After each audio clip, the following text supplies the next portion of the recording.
Hello friend आप सभी को मेरे चैनल पे बहुत बहुत स्वागत है। तो यहाँ पे जो ये दिख रहा है इसको हम लोग च्युइंगम बोलते हैं। तो अक्सर लोग सभी लोग च्युइंगम तो चबाते ही होंगे, खाते होंगे। तो आज हम च्युइंगम खाने से क्या फायदा होता है और क्या क्या इसका दुष्प्रभाव हमारे शरीर पे पड़ता है, उसके बारे में छोटा सा एक वीडियो लेके आया हूँ और काफी दिलचस्प वीडियो है, अंत तक जरूर देखिएगा। और फ्रेंड हमेशा की तरह मैं आपसे रिक्वेस्ट करता हूं, कृपया चैनल को जरूर सब्सक्राइब करें और बेल आइकन को जरूर दबाइए। देखिए, अक्सर आपने ये नोटिस किया होगा, ध्यान दिया होगा कि जब आप च्युइंगम चबाना शुरू करते हैं तो मुंह के अंदर जो थूथू यानी कि लाला रस, जिसको हम लोग सलाइवा भी बोलते हैं, वो अचानक से उसका उत्पाद बढ़ जाता है। देखिए, सलाइवा जो होता है हमारा पाचन प्रणाली में ये अहम भूमिका निभाता है, यानी कि ये डाइजेशन पाचन प्रणाली में मदद करता है। तो खासकर ये देखा गया है, खाना खाने के बाद अगर आप च्युइंगम चबाते हैं तो जो थूथू यानी कि सलाइवा का जो उत्पाद ये बढ़ा देता है, जिसके चलते पाचन प्रणाली में ये मदद करता है और पाचन प्रणाली को ये तीव्र कर देता है। दूसरा होता है कि जो एसिड रिफ्लक्स जो बीमारी होता है, यानी कि इसको समझने के लिए पेट के अंदर एसिड होता है जो कि पाचन प्रणाली में ये मदद करता है।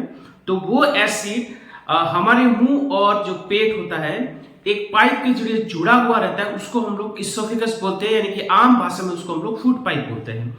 तो पेट से वो जो एसिड होता है वो फूड पाइप में चला आता है, जिससे आपको तीता तीता डकार आता है, छाती में जलन होता है और छाती में दर्द होता है। तो एसिड, इसको हम लोग एसिड रिफ्लक्स बोलते हैं। तो इसको भी ये काफी हद तक च्युइंगम चबाने से ये नियंत्रण में आता है। और साथ में जो मुंह से दुर्गंध होता है वो भी ये काफी हद तक ये कंट्रोल करता है च्युइंगम चबाने से। कम इसमें कमी आता है दुर्गंध में। अब देखिए, च्युइंगम चबाने से दांत में कीड़े पड़ना, दांत में जो गड्ढा हो जाता है या फिर दांत सड़ना, जिसको हम लोग टूथ डिके बोलते हैं, ये भी च्युइंगम चबाने से ये संभावना भी ये कम हो जाता है। अब बात करते हैं कि ज्यादा च्युइंगम चबाने से क्या क्या दुष्प्रभाव शरीर में होता है। सबसे पहले तो अगर आप च्युइंगम लगातार 3 घंटा 4 घंटा या दिन भर चबाते रहते हैं तो इससे क्या होता है कि हमारा जो चेहरे का मांसपेशियों में दर्द होने लगता है, पेन होने लगता है। और जो ये जगह है, जैसे आप यहाँ पे, जैसे मैं मुंह खोलता हूं तो यहाँ पे एक देखिए, इसको हम लोग बोलते हैं टेम्पोरोमैंडिबुलर जॉइंट। जैसे कि आप इस नक्शा में देख रहे हैं तो उसमें दर्द उठना शुरू हो जाता है।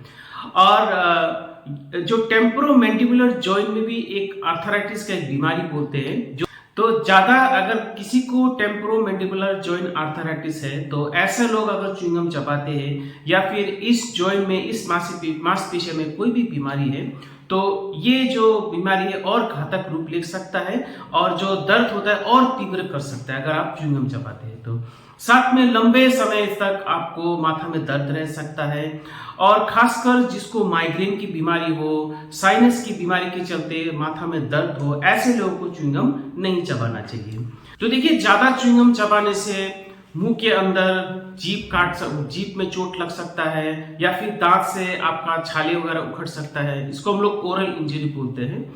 और खासकर जो बच्चे लोग हैं, च्युइंगम चबाते चबाते वो लोग निगल लेता है। देखिए, 1 बार 2 बार निगलने से इसमें कोई परेशानी नहीं होता है, क्योंकि ये पायखाना से च्युइंगम जो होता है पेट से होते हुए पायखाना से ये आराम से निकल जाता है। अगर रोज अगर च्युइंगम आपको निगलते हैं और हमारे आंतड़ के अंदर जमा होता रहता है तो आंतड़ को ये पूरी तरह से बंद कर देता है, यानी कि ब्लॉक कर देता है। उससे इंटेस्टिनल ऑब्स्ट्रक्शन जैसे बीमारी भी होता है।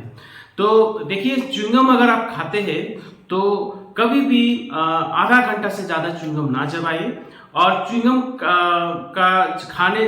खाने से अगर आपको अच्छा से लाभ अगर आपको चाहिए होता है तो आप खाना खाने के बाद आधा घंटा तक आप च्युइंगम चबाएं, तो आपको अच्छा ये पाचन प्रणाली में ये च्युइंगम आपको मदद करता है। तो ये रहा छोटा सा जानकारी, च्युइंगम चबाने से क्या फायदा होता है और क्या नुकसान होता है। ऐसे वीडियो लेके हम लोग फिर आएंगे, तब तक के लिए धन्यवाद।